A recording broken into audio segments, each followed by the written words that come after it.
Hey socialites, welcome back, and if you're new here, I'm Ariel. On my channel I do mainly beauty content, fragrance, a little bit of lifestyle, so if those are the type of videos you enjoy, I would love for you to hit the subscribe button and come join the family. So in today's video, I'll be creating this look using quite a few new products, so this is going to be a try new makeup video. So Rare Beauty launched a new powder that I've been itching to get into. Makeup Forever has a new pencil line out. My favorite shade in Makeup Forever pencil is Limitless Brown, so they have it in a more long lasting formula. I'm trying out the new it's not new, it's new to me, but I'm trying out the Hourglass Veil powder for the first time, and a few more products on top of that. So if you've tried any of these products, as the video goes along, comment down below, let me know how you feel about them, and let's jump right into the video. So I've already washed my face and put on my toner. So we're gonna start off with moisturizer. I did recently visit the Charlotte Tilbury store in LA, and they gifted me the Magic Water Cream. Now I've tried the other moisturizer from Charlotte Tilbury, the thicker one, but I hadn't tried the water cream yet. I think this is the newest one out of the two. So that's what it looks like. Open the tab. And I'll just go ahead and use what's on the back. Feels really plushy, nice and creamy on the skin, but it's definitely not as thick as the other cream, but it's thicker than I thought it would be. It's not like the Clinique Moisture Surge. This is like a step up in thickness from this, but it soaks into the skin fairly quickly like the Clinique one too. So for primer, I'm gonna use something new. I think it's just new to me though. I got a sample in one of my Sephora orders of the Rare Beauty Always and Optimist Pore Diffusing Primer. So it says a silky primer that blurs and smooths the complexion with a natural matte finish. So I don't typically go for a matte finish, but we're gonna see what this gives. It's a 5 ml. It looks to be a silicone type primer, but it doesn't feel like silicone. Feels like it may be like a silicone hybrid. It does feel kind of like, it's hard to describe, y'all. Feels really good on the skin though. It does mattify, so see this side versus that side. Smooth, works well with the moisturizer. I like that. For foundation, I'm gonna use the Fenty Beauty skin tint. This is the Eavesdrop skin tint, the original version. I'm in the shade 19, but I'll have all my shades to everything I'm using today listed in the description box for your convenience. You don't need a whole lot of this either.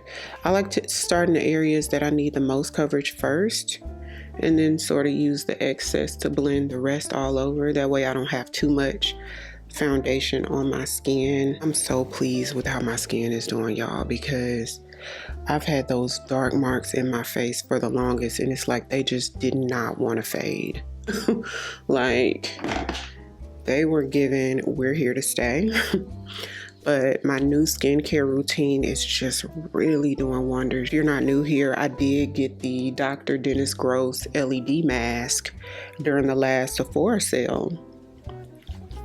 And that's not like an overnight thing, especially for what I'm using it for, which is the anti-aging. It's good for acne as well, and dark marks and all like that. But really for the anti-aging, they say it takes about 10 weeks to start seeing results. And I've been using it since the sale in April.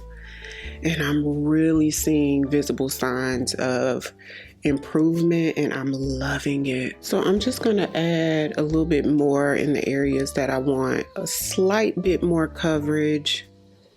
Have any of you guys tried the LED mask yet? If you've tried it, what do you think about it? What have you seen the most improvement with? So for concealer to highlight, I'm gonna take the Natasha Denona concealer. This one's in the shade NY12. It's more of a subtle shade, not too bright. And then just to brighten a little bit, I'm gonna take my Dior Backstage concealer. This one's in the shade 4N. While we blend this, I'm gonna switch the subject really quick. So we never got to talk about Bridgerton. I know we watched that months ago at this point, but What did y'all think about it? It was entertaining. I definitely watched the whole thing. I'm such a fan of Bridgerton. But at the same time, out of all the seasons and even the Queen Charlotte spinoff that they did, this one was,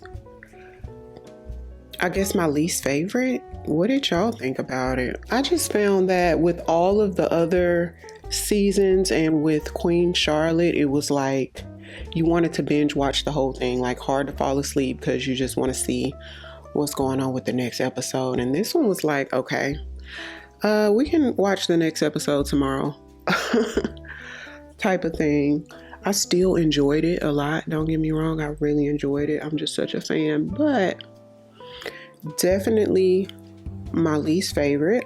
I would love to see the story of the Bridgerton mom. Is her name Victoria? I think her name's Victoria. I would love for it to be like her story, especially since she has her new love interest, which I was here for that this season. One thing that I do love about Bridgerton though is it's like a drama, but at the same time it always has a happy ending. So if you're on the seat of your chair, like what's gonna happen, you know, how is this gonna unfold, you can rest assured that it's gonna be a happy ending. Definitely not a new product. This is the Tarte wand. Are any of you guys watching anything new on TV? Like what are you recommending? I recently saw a new I don't think it might have came out last year, but it's new to me, a series called Beef on Netflix. It's sort of intense. It's very different. I loved the videography in it. Like the camera crew, the production was so top tier. I'm like, what kind of camera? What kind of lighting? I feel like the past few years in videography, or if you call it cinematography, I'm not sure what you call it, but with like movies and shows, they're like really dark now. That's like the new way they do things. It's so dark. Even scenes that's during the day is just so dark. And with Beef, it's not like that. I love the lighting. I love the videography. I love the storyline. It's not predictable. It won't be for everybody, but it was intense. It was good. It starts off as like a road rage situation where this man and woman, they sort of have this, they're literally going on almost like a chasing each other on the streets in their cars, and it's like a road rage type of situation on both ends. They take it so personal, and the whole entire mini series is about them getting back at each other one episode at a time. So it's funny, but it's drama filled. It's a lot of serious moments too. I completely forgot to use this Real Techniques makeup saver and sponge trio set. I hate that I forgot that because it's so unique that the sponge has fingertip technology in it. So whatever this part of it is made out of, you see all the little tiny swirls on it, almost like a fingertip. And then these other two brushes that could probably be used for concealer maybe. So we'll save this for next time. I'll be doing my makeup again tomorrow, so I'll be sure to use it next time. But for cream blush, we're gonna use the Rare Beauty liquid blush. This one's in the shade Love. It's a terracotta shade. Love a terracotta.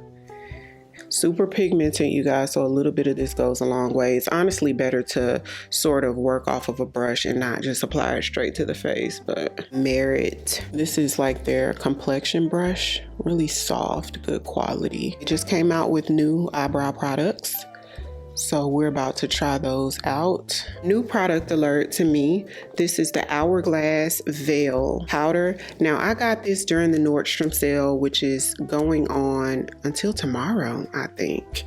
And it came with the full size of the powder and the dual-sided brush. So if you know anything about Hourglass brushes, they're extremely good, like really, really good. Now, one of the socialites did tell me that it gives you more of a hydrated look. It's not super matte or anything like that. And I kind of like that. Honestly, I don't like super ultra mattifying powders. And I don't like super matte powders on mature skin, period. You know, like my ladies over 40, just depending, because I know still over 40, some people still have oily skin, and if you have oily skin, you sort of need a mattifying powder. But if you don't need it, I think it looks a little bit better to have one that's not so matte. So here's the brush. So both for powder. This is really soft. Age, how nice. I should have used the Hourglass Veil Skin Tint with this. And I'm gonna set under eye using my Sephora puff on this side. And on the other side, I'll use, so with the brush, you get a much softer application. You see how this side looks more diffused and blown out. Okay, so moving on to the new Merit products. They've launched a volumizing pomade. So this is the outer packaging, and it's their signature gold luxe packaging that they're known for. It does have the name, the logo Merit, right on the side. It is a colored product, so it's not clear. So this is brown. This is in the shade dark brown. So on one eye, I'll use the pomade first. So it did darken the brow a little bit. So this one is without the pomade and with, because my brows are pre-lightened with bleach a little bit. I feel like this is one of those products you can just use this and then sort of sculpt out or conceal clean up your brows a little bit and go. You may not even need the pencil. So same packaging for the pencil. This is their Brow 1990 Sheer Gel Pencil. And this one's in the shade dark brown. And this has silver packaging, and it does say Merit as well, but it's in white lettering. This is nice. Oh, so you guys can see how skinny that tip is. And then the other side is actually a spoolie. Okay. It goes on so smooth and creamy, super precise. I'm not mad at the color. It's not super bold in pigment, but once it touches the skin, it definitely glides on really smooth. Even though you don't need to. I feel like with this pencil, you don't need to, but I like to, because just to get the hairs to sort of go in the direction that I want it to. So it is a soft hold, but it does hold it in place. For eyeshadow, I'm going to be working from my Skin by Kim matte eyeshadow palette.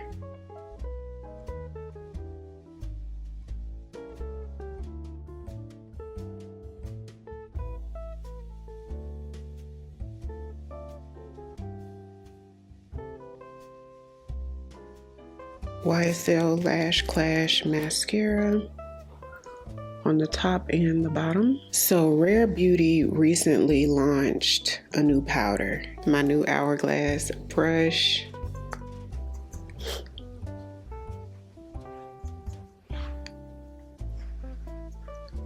It gives soft focus. So this is a true finishing powder. Takes the shine away.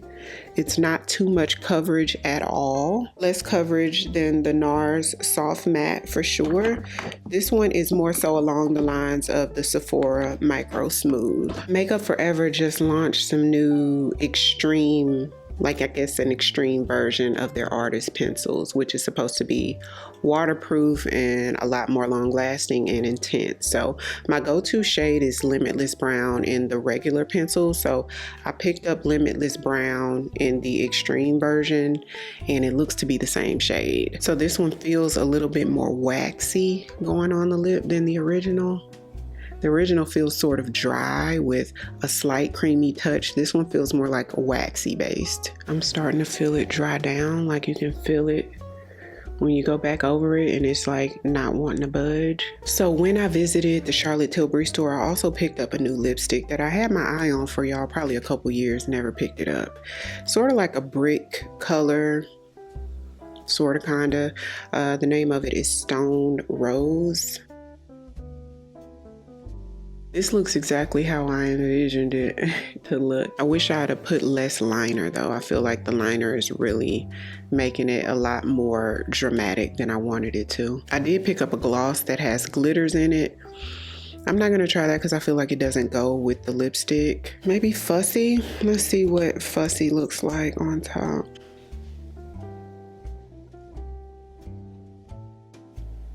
Now I know this is a matte look, especially using that primer, but the new NARS Light Reflecting Setting Mist, I've only used this with their new primer, which is sort of that reflecting, like a light reflecting primer as well. So I want to see if this changes up a matte look. Like, what does this really give with something different?